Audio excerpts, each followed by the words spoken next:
तर नाशिकमधील मेळाव्यातून उद्धव ठाकरे यांनी चौफेर हल्लाबोल केल्याचं बघायला मिळालं आणि या दरम्यान मोदी शहा कोकाटे ठाकरेंच्या टार्गेटवर आल्याचं बघायला मिळालं। उदयनराजेंच्या राजभवनात शिवरायांचं स्मारक करण्याच्या मागणीचं सुद्धा ठाकरेंनी समर्थन केल्याचं सुद्धा बघायला मिळालं।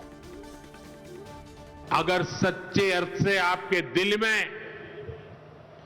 मुसलमानों के लिए थोड़ी भी हमदर्दी है तो कांग्रेस पार्टी अपने पार्टी के अध्यक्ष मुसलमान को बनाए। मी काय काँग्रेसच्या वतीने इथे बोलायला नाही आलो, पण आपले मोदी साहेब जे म्हणतायत काँग्रेसने मुसलमान अध्यक्ष करून दाखवावा, काँग्रेस आणि तुम्ही बघा।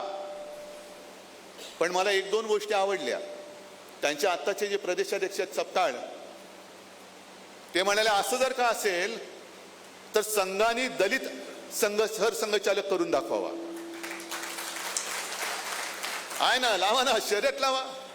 शिवाजी ने वो संस्कार को एक वटवृक्ष बनाया और उसके बाद धर्मवीर संभाजी महाराज, महारानी ताराबाई, धनोजी, संतोजी, शिवाजी के बाद औरंगजेब जब तक जिंदा रहा उसके सामने लड़ते रहे, जूझते रहे, यहां तक कि अपने आप को आलमगीर कहने वाला व्यक्ति महाराष्ट्र में पराजित होकर यही उसकी समाधि बनी।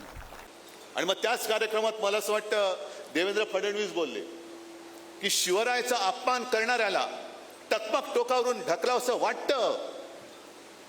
पुढचं बोलण्याच्या आधी त्यांनी कोणतरी सांगितलं की अमित शहा त्यांच्याबद्दल एकेरी नावात बोललेत, शिवाजी महाराजांचा उल्लेख त्यांनी एकेरी नावात केलाय, मग थांबले। पण आपण लोकशाहीमध्ये, कारण माहिती आहे तुमच्या शेंड्या त्यांच्या हातात आहेत, शिवाजी महाराजांचा अपमान करणारा कोणी असेल त्याला शिक्षाही झालीच पाहिजे।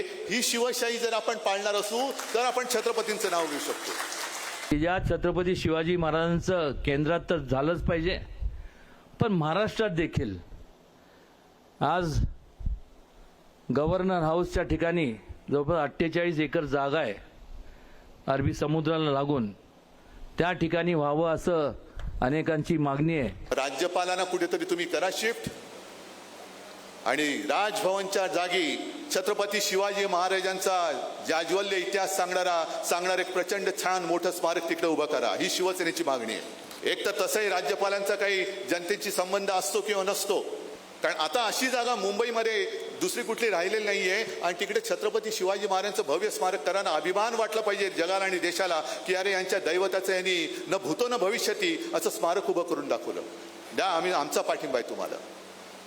शेतकऱ्याला पैसे, सगळ्याला पैसे, भांडवली गुंतवणूक कोण करतो? सरकार। शेतकरी करता का?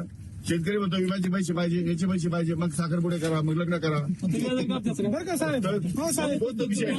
माझ्या शेतकऱ्याला सुद्धा तुम्ही फसवलं। आता तुमचे ते कोकाटे आधी कोकलत होते की 31 मार्च पर्यंत नमो योजने, काय ती नमो किसान योजना, त्याचे पैसे त्यांच्याकडे त्यांच्या खात्यात येतील। इकडे शेतकरी आलेत, कोणाच्या खात्यामध्ये नमो सन्मान योजनेचे पैसे आलेत?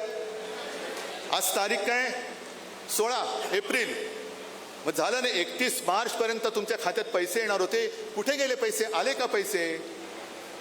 उलट शेतकऱ्यांची चेष्टा चालले, तुम्हाला कर्जमाफी कशाला पाहिजे? लग्न करायला? अरे तुझ्या बापाचं काय जाते तुला? तू आम्ही कर्ज काढतोय, आम्ही शेती करतोय, तुम्हाला काय करायचंय? आत्महत्या करताय त्या घरामध्ये तुम्ही जाताय कधी? मंत्री कधी जातायत?